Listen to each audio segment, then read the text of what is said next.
I said that convolution in the time domain is just simply multiplication in the frequency domain, and it's the reason that why we use the frequency domain, because for example in the time domain you know that the convolution in the time domain is expensive to us. It means that we have to rotate the kernel, we have to multiply the kernel to the current pixel, neighbors of the pixels. But when we transfer it to the frequency domain, we can just use the similar multiplication. And also, you see that, for example, if we want to multiply two functions, it doesn't mean that this kernel or this is the function. If we use the multiplication in the time domain, we have to do some convolution in the frequency domain. That it has cost for us. That for this reason we use multiplication in time domain and convolution in the frequency domain. And also similar to that one, you know that for the correlation we have the similar equation to the convolution, but as you remember, for the correlation we didn't rotate the kernel and just convolve the kernel with the image.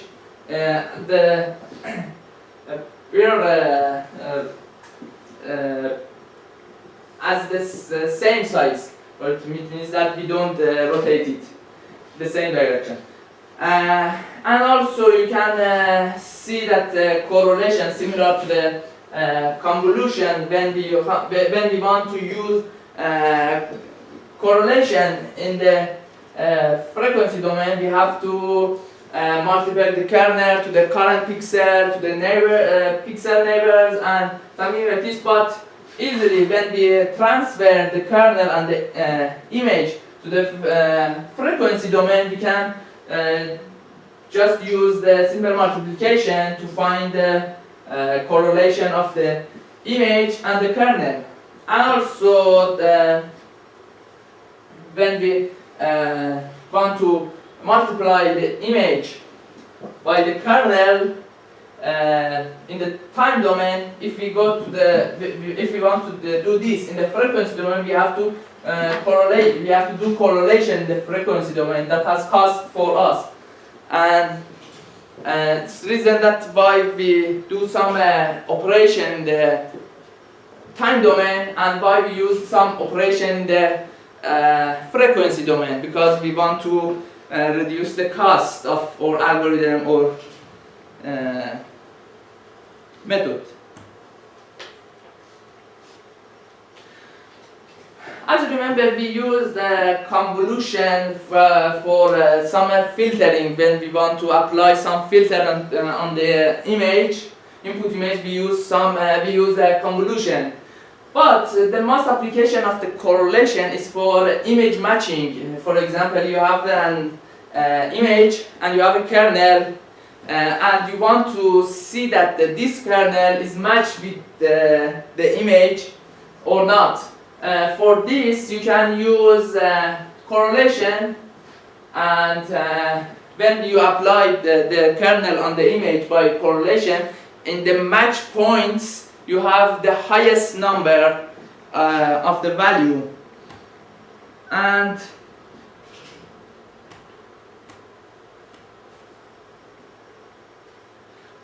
you so that we can call some cross correlation, and also we have autocorrelation. For example, if we consider fxy an image and we want to convolve the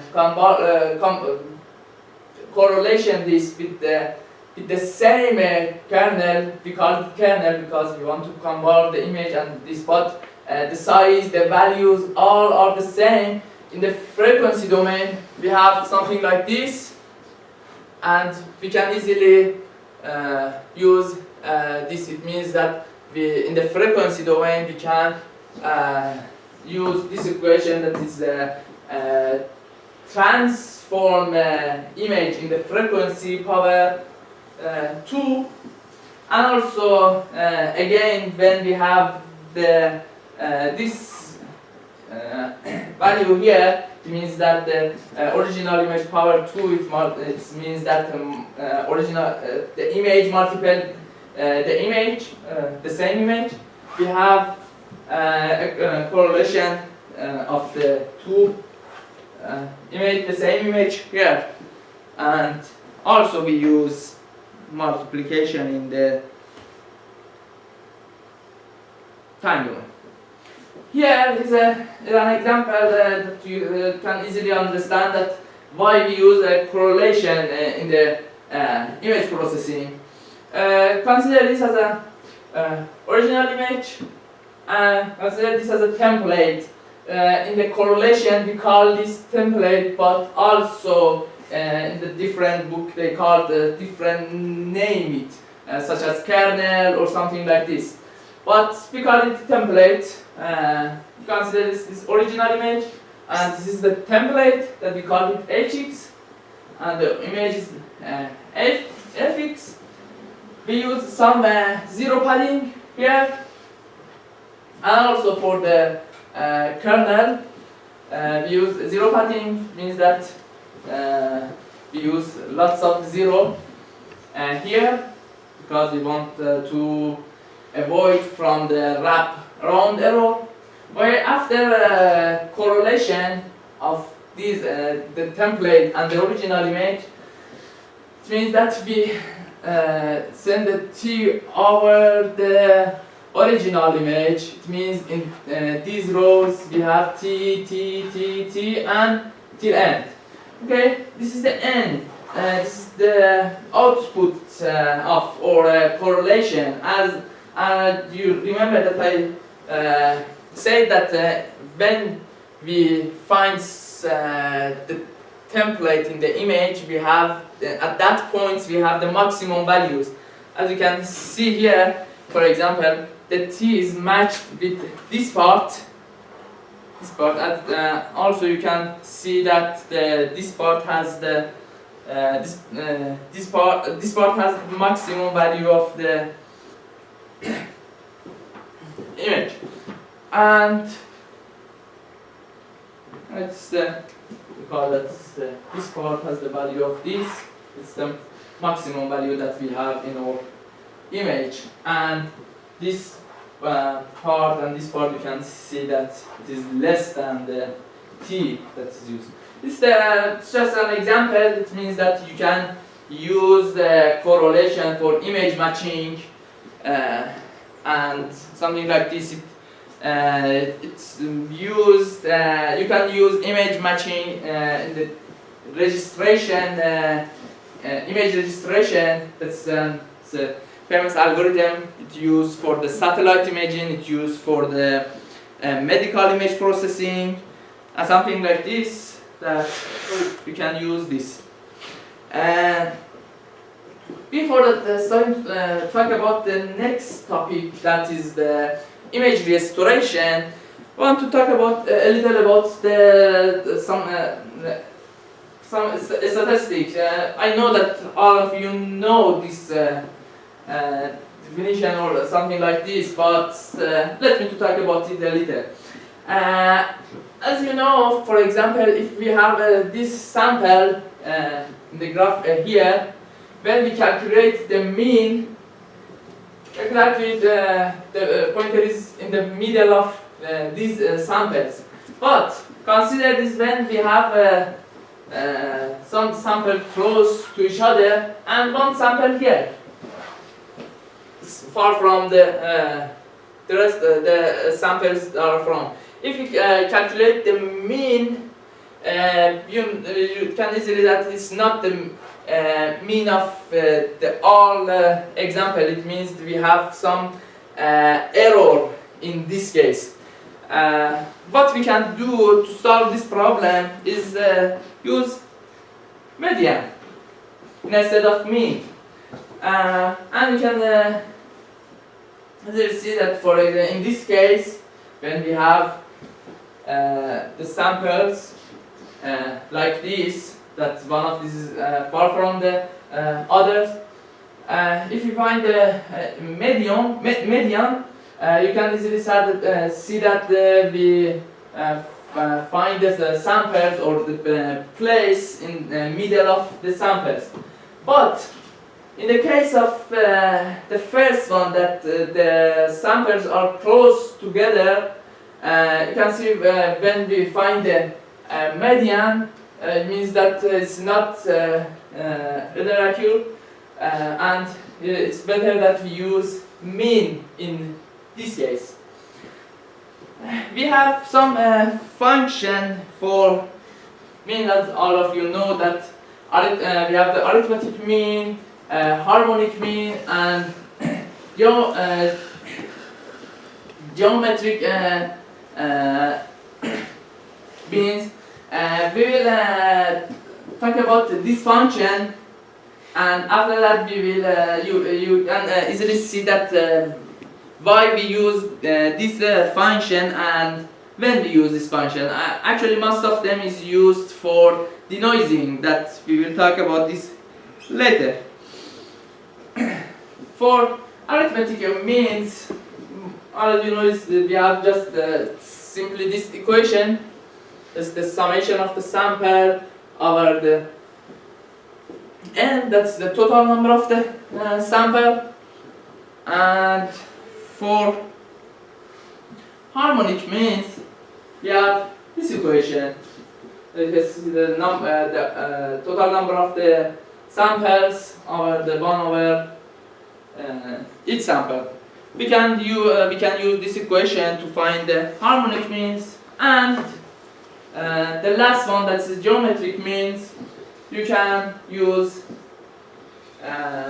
this equation, that is xj equal to square x1 multiplied x2 xi to xn, or also we can use this equation to find the geometric mean. And you know, I know that all of you read about this from the high school. But image restorations, the topic that I want to talk about this. Actually, image restoration is the process of the restoring an image from a prior knowledge decimation. It means that we decimate an image in some application. We need decimate an image, and also we add some noises to the image, and after that, when we want to restore the image, we call it image restoration. That's the inverse of the decimated and noises function. And you can see here, if we consider hxy as a decimated function, it's different in different applications. You can use lots of decimation functions, but it's depend on the application that you want to use. And also we can add some noises to the original image, and after that we can easily find the decimated image, that is jxy.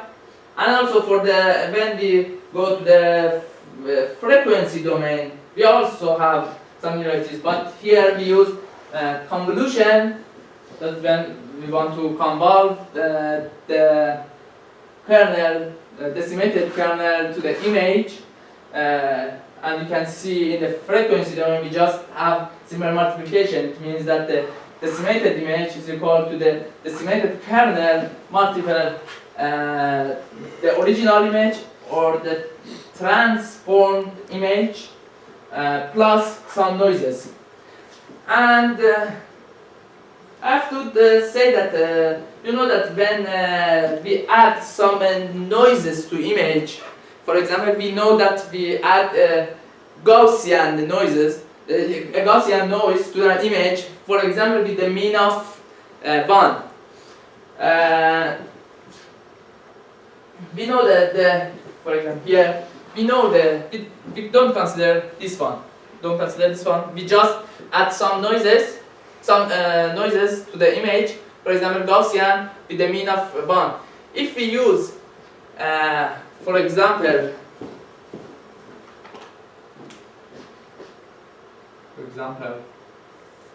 fx5, the original name, plus a Gaussian noise. Okay, we find a noisy image. We call it jx5. If we use this jx5 minus x5, we know that this is the Gaussian with the mean of 1, and also it's the Gaussian with the mean of 1. What do you think? We can find the original image, or also there is some noises in the image? What do you think?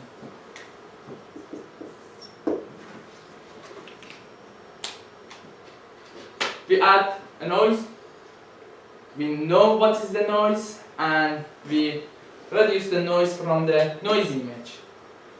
What is the output image? Think about this.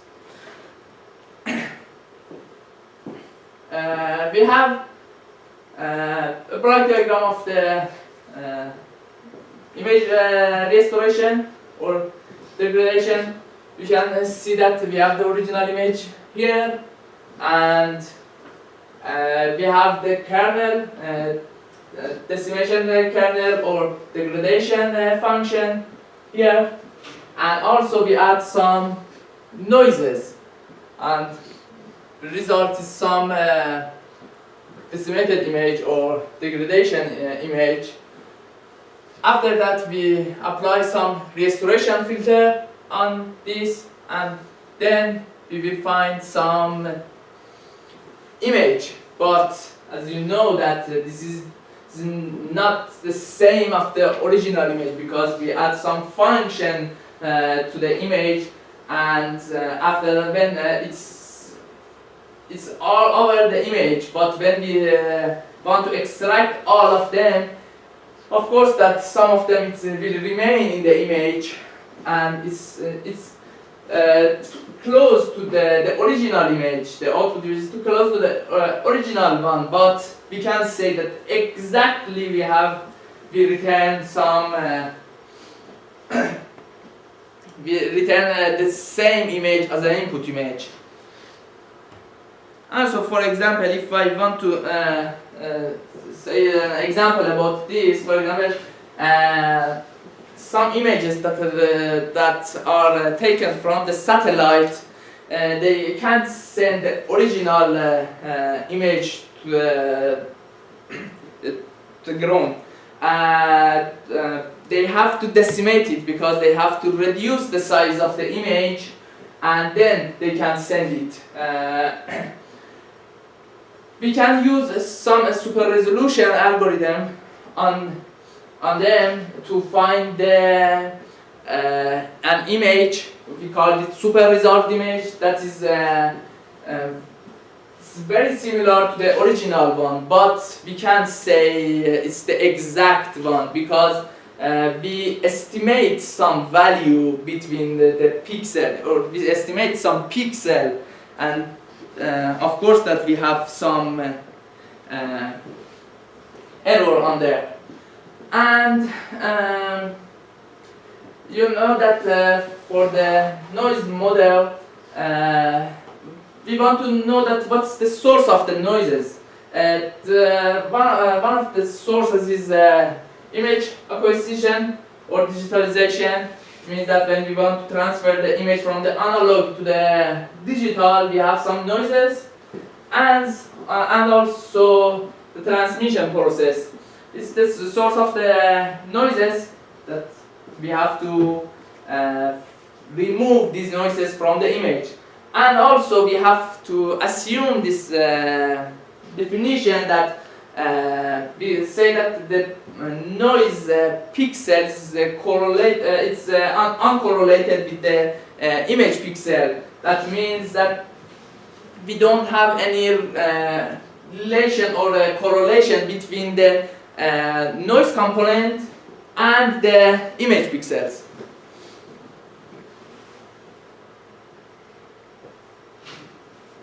If I want to introduce some noise to you, we can the first noise that is used in the image processing is the Gaussian noise. You can easily see the function of the PDF of the Gaussian noise. It's you know that all of you know about the Gaussian shape. It's like this, the bell shape, and you have to memorize these shapes, this shape, and also the shape of the other noises that we will talk about. Because when you want to remove the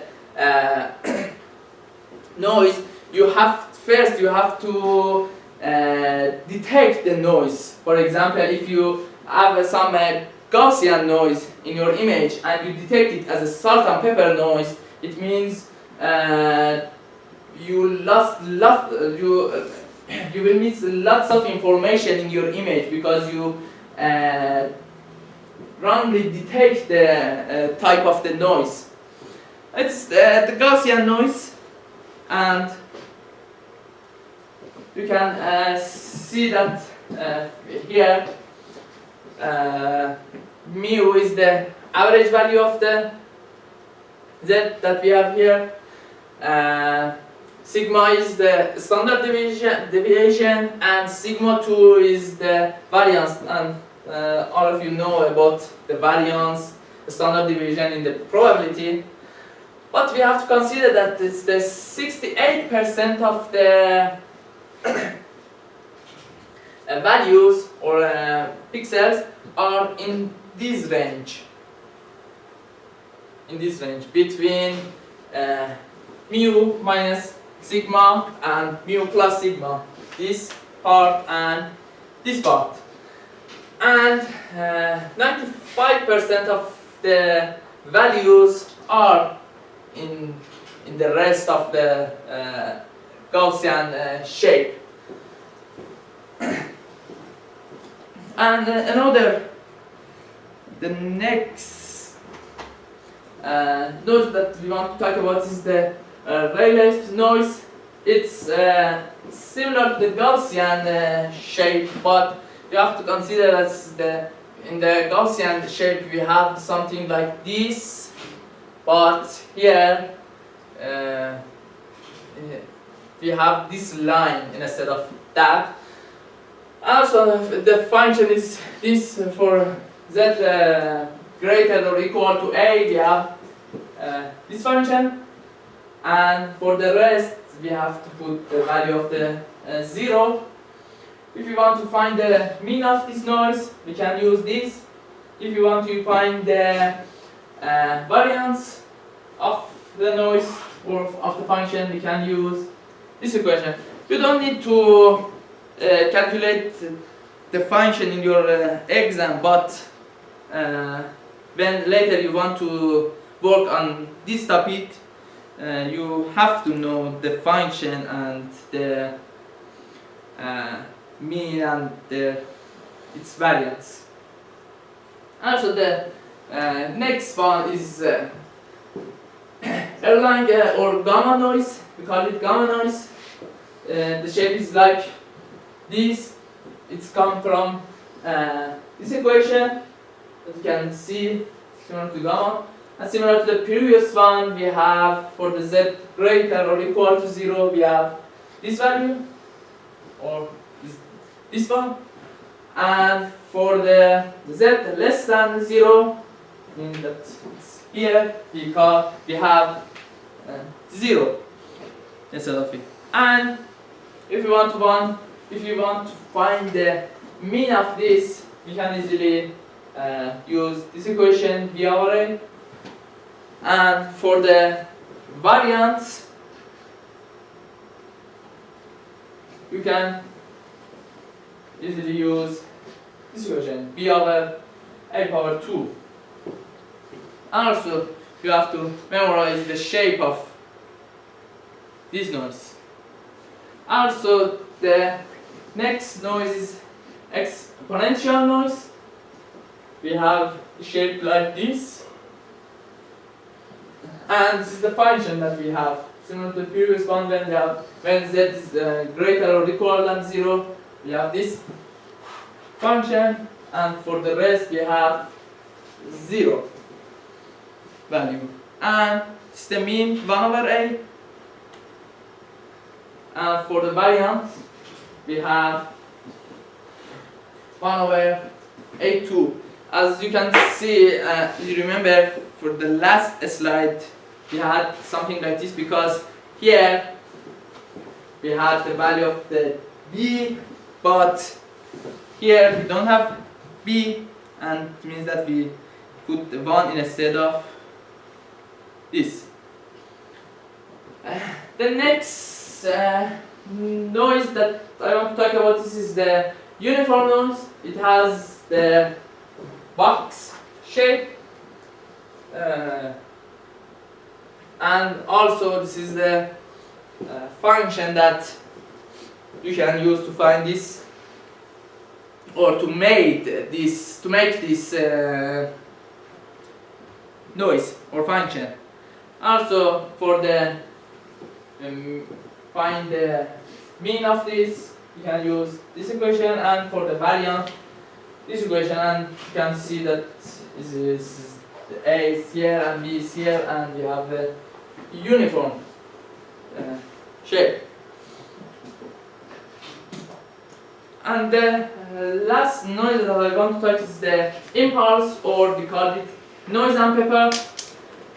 We have a shape like this, and we have a function like this. When z equal to a, we call it a, probability of a, and PV. That is because, as you know, this is the PDF of the noise, and also for the other noises, we call this shape as a PDF of them. And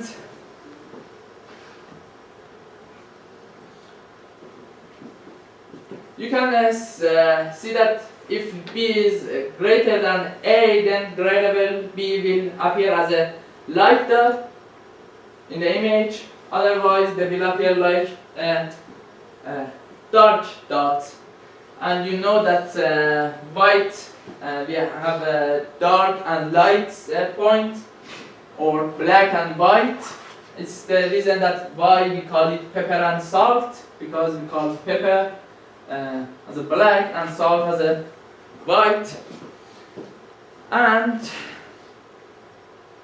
think it's enough for today, but tomorrow I will show you how you can detect the noise here. For example, we have some Gaussian noise, Rayleigh, gamma, and you can see we have this function, and for the Rayleigh we have this, and for gamma we have this one. It's similar to their PDF, and it's the histogram of the image. And you can, from these shapes, you can easily detect the noise. But we will, I will talk about this tomorrow, and also I will talk about the mean and the sigma. That is very important in the noises, because we can increase or decrease the value of the noises with the sigma and mu, and something like this. And that's it for today. Do you have any question? If you don't have any questions, the last one.